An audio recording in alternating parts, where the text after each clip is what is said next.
이번에 이제 그 긴축의 시대라는 책이 나왔는데 이게 제가 딱 제목을 보자마자 이게 너무 지금과 너무 시류에 너무 맞는 책이다.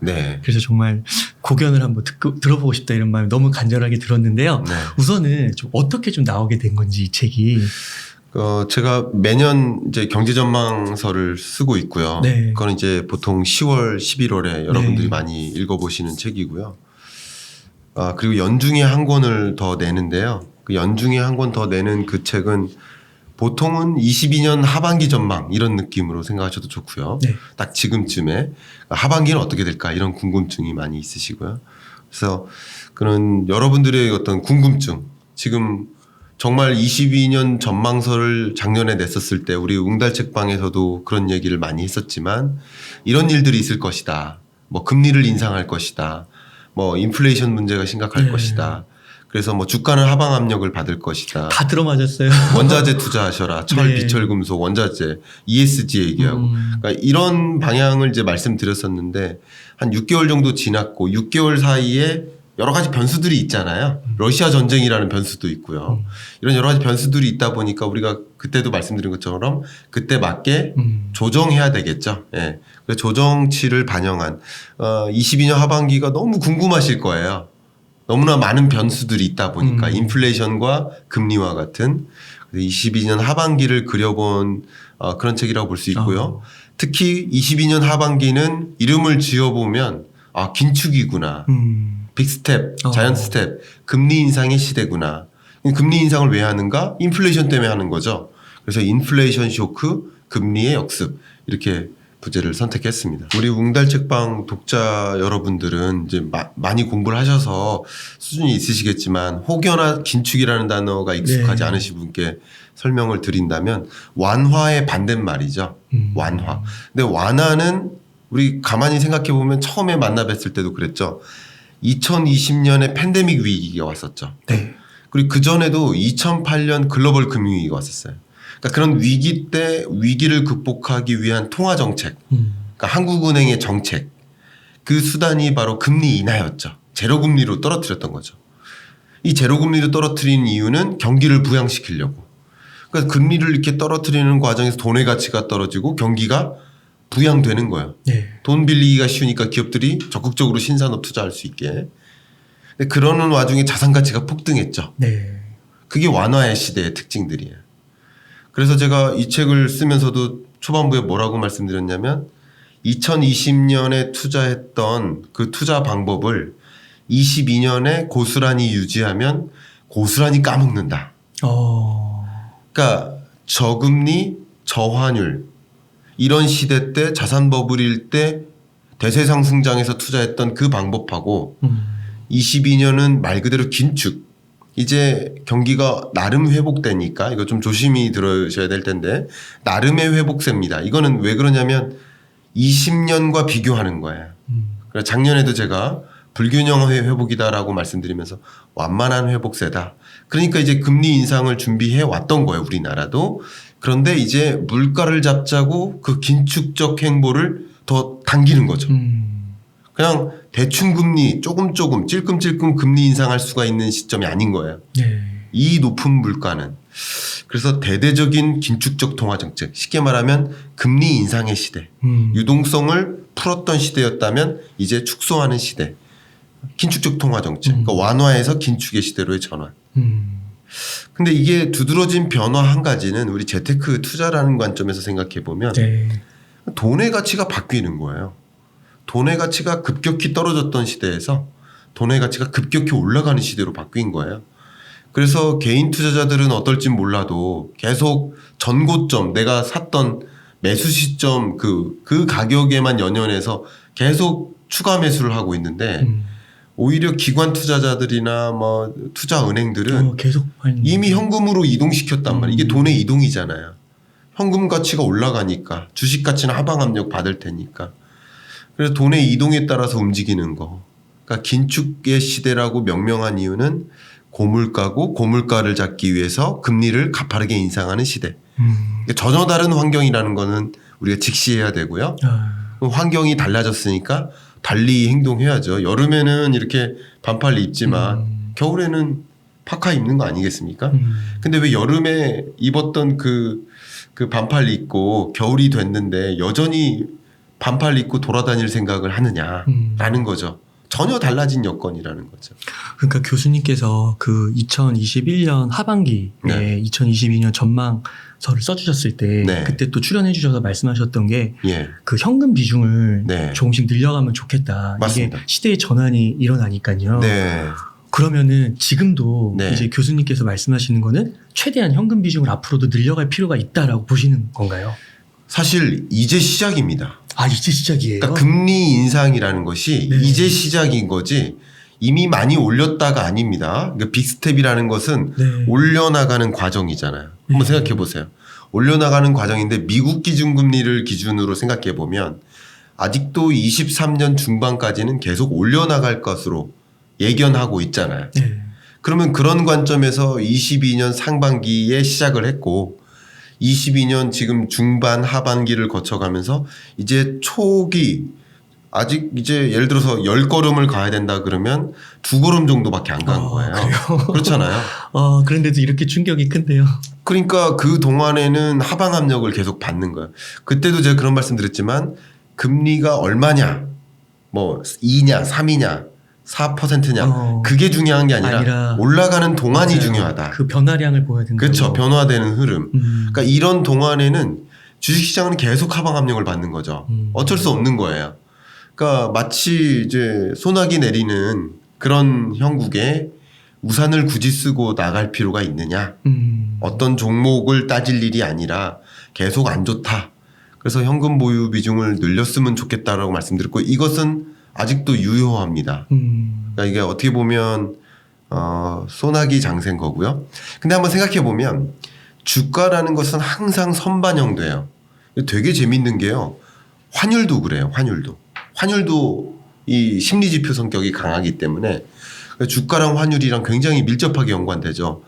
되게 재밌게도 어떤 역사상 근래 한 20, 30년 역사상 금리를 인상하기로 결정할 때 보통 먼저 지침을 내려주거든요. 갑자기 인상해버리면 뒤통수 맞는 기분이 예고를 해주는 거예요. 예고를 해줘야 돼요. 왜냐하면 금리 인상이라는 이 정책은 인기 없는 정책이기 때문에 다들 싫어해요. 그러니까 좋아하는 집단이 있다면 굳이 따지면 뭐 은행 정도? 은행은 좋아요. 수익성이 개선되니까. 그렇지만 대부분은 싫어하니까 갑자기 선포하거나 예상치보다 더 높게 금리를 인상해버리면 굉장히 더 싫어해요. 후폭풍이 일어나요. 그걸 발작이라고 하는 거죠. 긴축 발작. 그것을 막기 위해서 미리부터 어떤 식으로 금리 인상하겠다. 그래서 한국은행 총재도 빅스텝 안 할 거면서 그래도 빅스텝 할 수도 있다라는 원론적인 말씀을 하셨던 거예요. 미리 깔아놓는 거죠. 그 후폭풍이 없도록. 그렇기 때문에 그런 것들을 생각해 보면 23년 중반까지는 계속 올려나갈 거다라고 가정을 하면 주가나 환율은 선반영 되잖아요. 그러니까 보통 늦어도 3개월 전까지 반영이 됩니다. 그래서 환율도 역사적으로 한 4번의 금리 인상기가 있었는데 근래 그 4번의 금리 인상기를 그 시점 금리 인상하는 시점을 우리가 T라고 해요. T0라고 해요. 그로부터 대략 6개월 전 그러면 180일 전이죠. 63, 18이니까 그 180일 전 6개월 동안 금리 인상 딱 하는 그 시점으로부터 그 동안에는 어떤 기간을 막론하고 환율이 강세였습니다. 그러니까 선반영되는 거예요. 근데 재미있게도 실제 금리 인상을 시작한 이후 예를 들어서 2015년 12월부터 2015년 12월에 한번 인상했죠. 그러니까 2008년 글로벌 금융위기 때 금리를 제로금리로 완화로 했다가 긴축으로 전환한 게 15년 12월이에요. 굉장히 오래간만에. 15년 12월에 한 번 하고 16년 12월에 한 번, 또 17년에 3번, 18년에 4번 이렇게 해서 총 9번 금리 인상을 했거든요. 굉장히 더디게 완만하게. 왜냐하면 이게 이때는 인플레이션 압력이 없었어요. 이때는 그냥 그 경기 국면, 실업률 이런 것만 보면서 금리 인상하면 됐었어요. 그러니까 완만하게 한 거예요. 근데 이럴 때처럼 금리 인상을 단행하기 전까지는 환율이 강세였다가 그 이후에는 약세 기조로 전환된 시점도 있고 아니면 계속 강세 기조를 유지한 시점도 있어요. 여기서 환율 강세라는 거는 달러 강세. 그렇죠. 네. 네. 달러의 강한 흐름이. 근데 이 두 가지 기점을 비교해 보면 명확합니다. 네. 이게 뭐냐면 미국이 인상하는 속도만큼 다른 우리가 비교할 만한, 왜냐하면 환율이라는 개념은 돈을 바꾸는 교환 비율이니까 그렇죠. 바꾸는, 예를 들어 우리나라도 같은 속도로 금리를 인상하느냐에 달려 있는 거예요. 근데 22년 하반기 가장 주된 특징은요, 미국만 나홀로 빅스텝인 거예요. 왜 그런지 뭐 차차 설명드릴 텐데, 그게 제가 작년에부터 말씀드렸던 불균형 회복 때문에 그래요. 불균형 회복 때문에.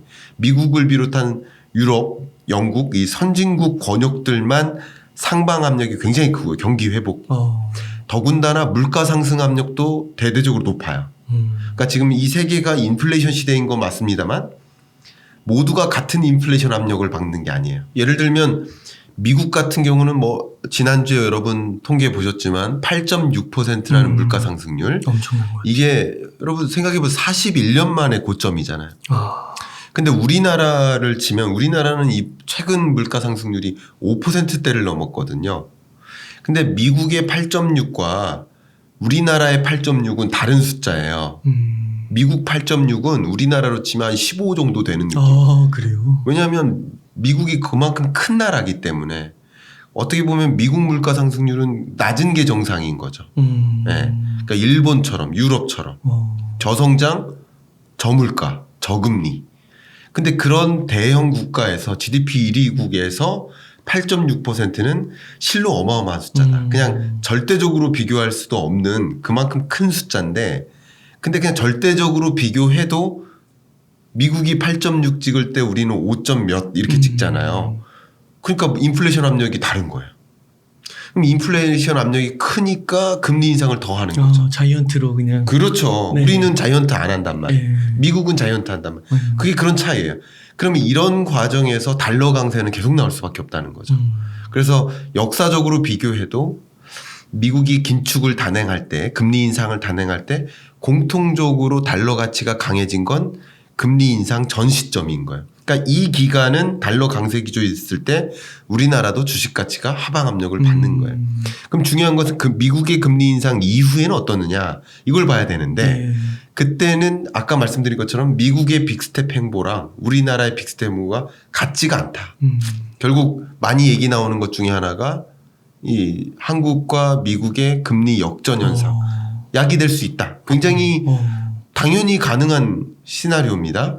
그러니까 그런 것들이 예견될 때 미국 주식보다 한국 주식은 더 하방 압력을 받는 거죠. 왜냐하면 돈의 이동 때문에. 돈이 이동할 거 아니에요. 강한 달러를 향해 이동할 거 아니에요. 신흥국에 투자했던 그 자금들이. 그러면 돈의 이동 때문에 그렇게 하방 압력을 받는 것이고, 주가는 그래서 선반영된다 이렇게 생각을 해본다면 금리 고점, 그러니까 이제 금리가 올라가다가 완만하게 올라가다가 이제 고점에 달아서 더 이상 금리 인상을 안 하는 그런 평지를 만날 거예요. 고점 평지를. 그런 지점에는 이제 떨어질 일만 남은 거죠. 어떻게 보면 순환으로 보면. 그러면 그로부터 대략 6개월 전, 늦어도 3개월 전, 이 지점부터는 주식 보유 비중을 대폭 늘려도 좋지 않을까 생각합니다. 그때 가서. 그래서 지금으로서 그 좀 먼 후를 좀 예견하면 23년 6월 정도가 고점에 다다르는 지점이라고 생각해 본다면 22년 하반기까지는, 그래서 이제 하반기 전망인 겁니다. 22년 하반기까지는 현금 보유 비중을 늘려놓는 게 맞다. 장전해 놓고 그 지점에 23년 중반부터는 이제 금리 인상 속도가 달라질 거예요. 특히 그 지점 되면 물가가 잡히네라는 걸 기사를 계속 접할 거야. 지금 주가가 하방 압력을 받는 게 물가 상승률이 예상치보다도 높기 때문에 그래요.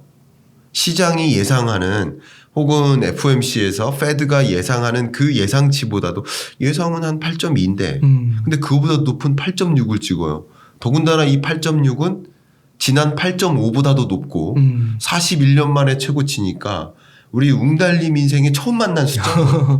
그리고 근원 물가인가 그것도 굉장히 그것도 그렇고요. 그러니까 이제 웅달님 인생에 네. 미국 물가 8.6이라는 숫자는 네. 처음 만난 거예요. 그러네요. 그렇잖아요. 네. 그만큼 큰 물가인 거예요. 그러니까 우리나라도 굉장히 높은 거 맞지만 14년 만에 최고치인 거고요. 그러니까 레벨이 좀 다른 거예요. 그러니까 빅스텝 행보가 언제까지 이어질까. 근데 연말쯤 되면 지금으로서는 이 빅스텝 행보를 계속 유지하기 어렵다고 봅니다. 왜냐하면 물가 때문에 빅스텝 행보를 하는 건데 물가가 잡히기 시작할 거예요. 그러니까 물가가 잡힌다는 얘기가 고물가 시대인 건 맞아요.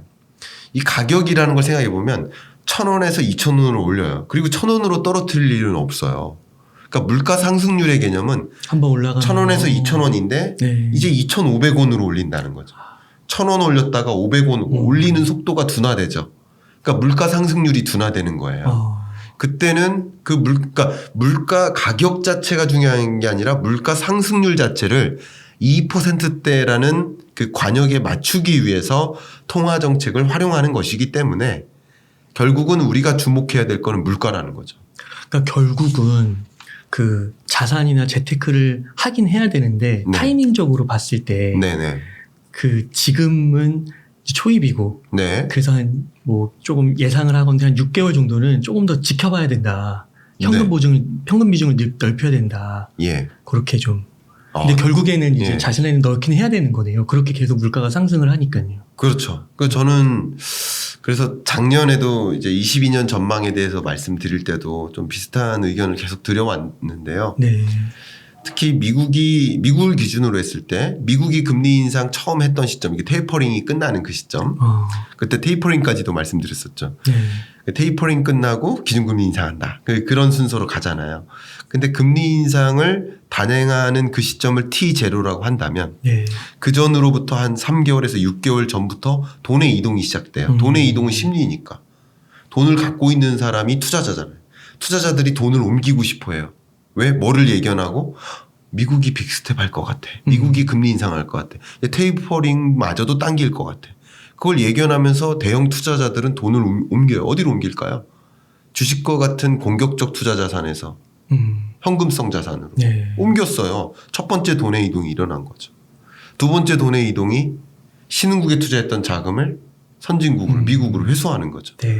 그러니까 이 두 가지 돈의 이동이 같이 일어나면서 한국 주식은 소위 미국 T0로부터 180일 전부터 조정 압력을 받은 거예요.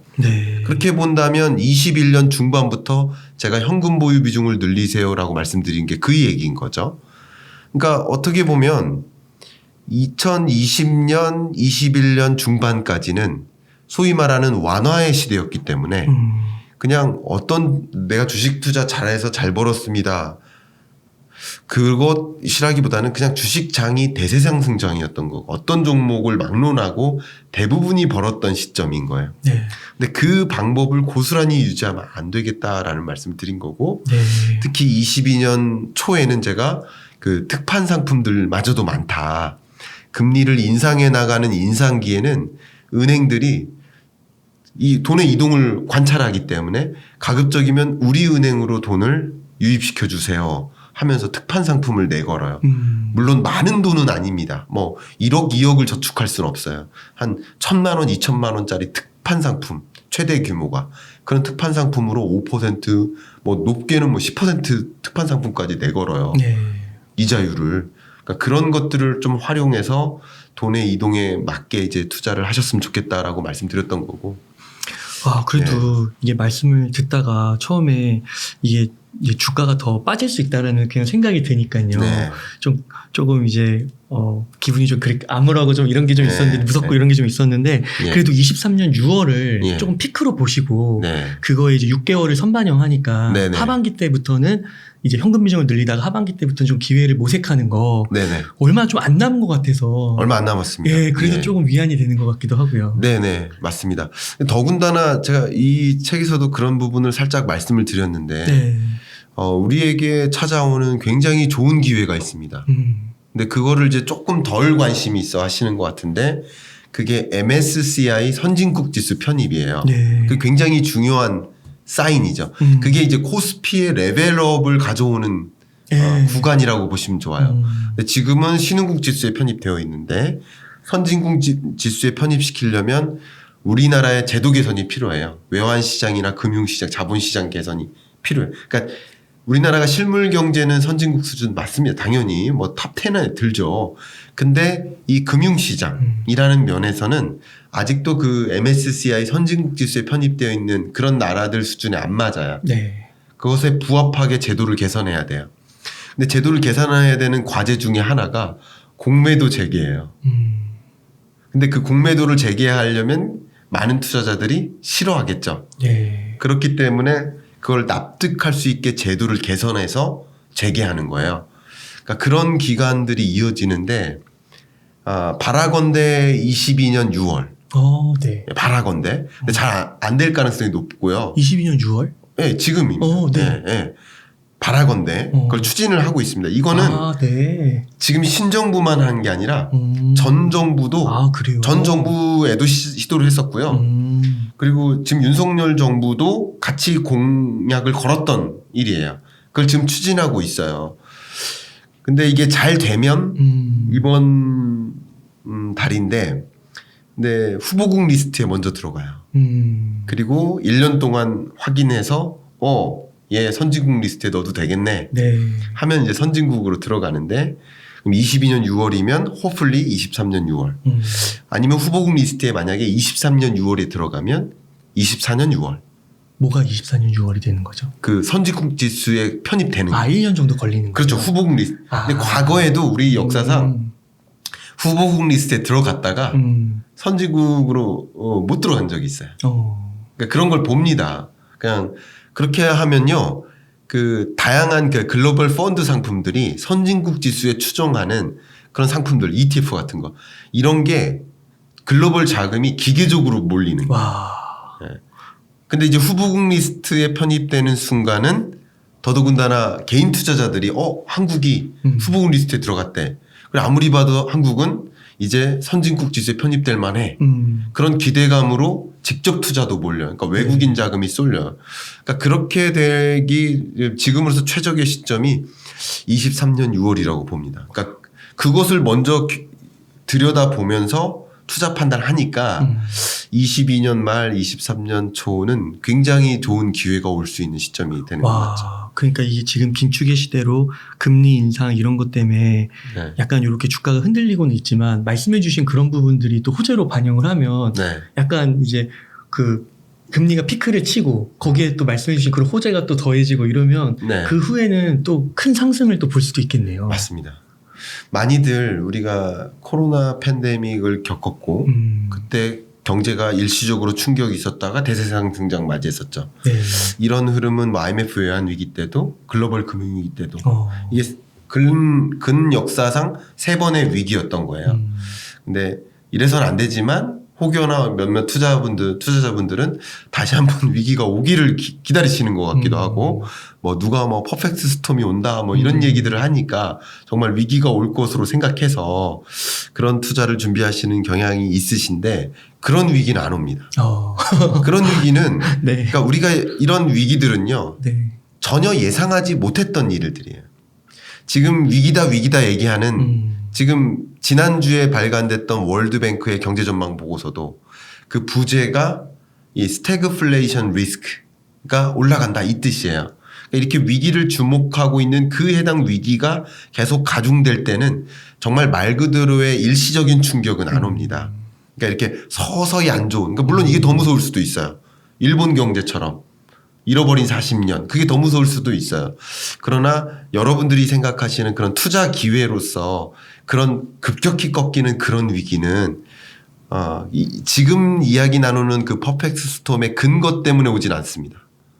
그것 때문에 안 오고 그냥 또 역시 예상하지 못했던 어떤 충격. 예를 들면 뭐 대재앙이 뭐가 또 터졌어요. 중국 대만 전쟁이 예를 들어서 터지고. 그렇죠. 전쟁이 터진다거나 네. 예를 들어서 뭐 세계 3차 세대전이 예를 들어서 저도 예상하지 못하는 그런 뭔가가 발생하면 그런 위기가 올 수 있겠지만 많은 이제 글로벌 이코노미스트들이 계속 주목하고 경고하는 그런 어떤 위기 상황이다라고 얘기하는 구간에는 그냥 여러분이 생각하시는 그런 종류의 위기는 안 온다는 거예요. 그러니까 이 물가가 잘 안 잡히고 뭐 자이언트 스텝을 하고 이런 거는 분명 좀 긴장을 불러일으키긴 하지만 이미 알려져 있고 노출이 돼 있고 예상할 수 있는 리스크라고 볼 수가 있는 거네요. 정답이십니다. 제가 이 책에도 그런 말 썼는데 경제는 생물이다. 네. 경제는 생물이에요. 경제가 인플레이션이 걱정이라고 얘기하면 그걸 감안해서 대응을 해요. 근데 인플레이션이 문제다라는 얘기가 없으면 갑자기 그게 닥치면 그게 위기가 되지만 인플레이션 위기를 재작년부터 계속 강조해 왔거든요. 그러니까 그게 정말 말 그대로 위기가 될 수는 없어요. 네. 그리고 이 경제가 생물이다. 그리고 금리는 피다라고 표현을 했거든요. 그러니까 그런 경제 여건에 맞게 금리를 걸맞게 조정하잖아요. 팬데믹 위기 때 제로 금리. 그리고 지금은 다시 빅스텝. 그러니까 빅컷이었다가 빅스텝. 완화였다가 긴축. 그러니까 그렇게 하면서 스탠스를 맞춰 나가는 과정이기 때문에 그러니까 여러분들은 그러니까 위기가 온다 뭐 이렇게 생각하시지 말고 그거 오면 나 뭐 해야지 이러시기보다는 그 기류를 계속 읽어 나가시면 좋겠다. 어떤 이 흐름 물결이 어떻게 치는지 뭐 물가 문제 아니면 그것에 따른 빅스텝 행보 뭐 이런 것들에 따라서 어떻게 전개될지를 계속 이렇게 예의주시하시면 그 속에서 기회가 되지 않을까 생각합니다. 처음에 이 책의 이제 그 표지를 딱 봤을 때 네. 긴축의 시대 딱 이래서 좀 긴장이 됐는데 네. 희망의 말씀까지 주시는 것 같아요. 네. 그리고 이게 시류를 어떻게 읽어가면 네. 이런 좀 긴장되는 두려움 이런 게 있지만 그게 막연하지 않고 네. 그것 때문에 그 실체를 좀 보게 하는 그런 맞아요. 책이 아닌가 메시지가 아닌가 싶네요. 맞아요. 이게 이 시류를 보지 않고요. 그냥 이게 소위 기술적 분석이라고 하는데 네. 기술적 분석을 무조건적으로 제 비판하는 것은 아닙니다만 기술적 분석에만 의존해서 투자하시면 안 된다는 말씀을 드리고 싶은 게 이 기술적 분석의 한계는 항상 전고점과 비교해요. 혹은 전 저점과 비교해요. 혹은 나의 매수 시점과 비교해요. 그러니까 전 고점보다 이만큼 떨어져 있고 전 저점 지점까지 다 왔어. 그럼 이제 살 시점이야. 네. 근데 그 가격을 그렇게 비교하는 게 아니거든요. 그 가격은 그때의 경제 환경에 맞게 부합하게 결정해야지 어떻게 그 값을 전 고점과 비교하면 다 그렇게 투자하죠. 그러니까 기술적 분석을 너무 맹신하는 그런 투자 방법은 이만큼 떨어졌으니까 바닥을 형성했으니까 이제 매수 시점이야. 좋은 매수 기회야. 이렇게 해석하는 게 그 기술적 분석보다는 지금 거시적인 예를 들면 대표적으로 금리랑 보면서 확인해. 금리를 보면 이제 인상을 시작한 거네. 미국 금리 인상으로 보면 이제 아직 중간도 안 왔네. 그러면 계속 안 좋겠구나. 이렇게 판단하셔야 되는 거지. 지금 기술적 분석으로 항상 전고점과 그러니까 우리의 투자 목적이 마치 그 원금 실현. 그럼 투자를 왜 합니까? 그죠? 그 좋은 방법이 아니라는 거죠. 그러니까 그 매크로적인 상황을 우선 파악을 하고 그다음에 뭐 조금 더 하자면 뭐 기업의 재무 분석이나 이런 거 한 다음에 기술적 분석도 참고하면은 좋은 거죠. 좋습니다. 기술적 분석도 좋아요. 근데 이런 매크로를 아예 같이 봐야죠. 같이 봐야 된다는 거죠. 예. 근데 정말 이 투자자의 레벨을 제가 뭐 그런 대형 투자자는 아니기 때문에 이렇게 말씀드리기가 좀 조심스럽긴 하지만 대형 투자자들, 대가들의 말씀을 한번 빌어서 설명을 드려보면 이 초보 투자자가 이런 기술적 분석만 해요. 그리고 조금 더 나은 투자자가 이런 재무지표 분석을 하고요. 그리고 정말 대가들은 이 흐름을 봐요. 전체 흐름을. 근데 이게 맞물리면 좋겠다는 거죠. 저는 뭐 하나만 맹신한다기보다는 정말 어떤 거스를 수 없는 흐름이 있나. 근데 어쨌든 22년 하반기를 주목할 만한 가장 중요한 그 흐름은 물가와 금리라는 거죠. 네, 물가와 금리. 그죠? 그게 환율과 부동산이나 주식에 영향을 미치는 것이지 계속 그 해당 지표만 보면 안 된다라고 강조를 하고 싶은 거죠. 그래서 앞으로 한 조심스럽게 예측해보건데 한 6개월 정도는 환율과 금리와 물가 이런 것들을 좀 보면서 주식 비중을 좀 줄이면서 현금 비중을 높이는 이게 큰 우선의 우리가 대응할 수 있는 행동이라고 할 수 있겠네요.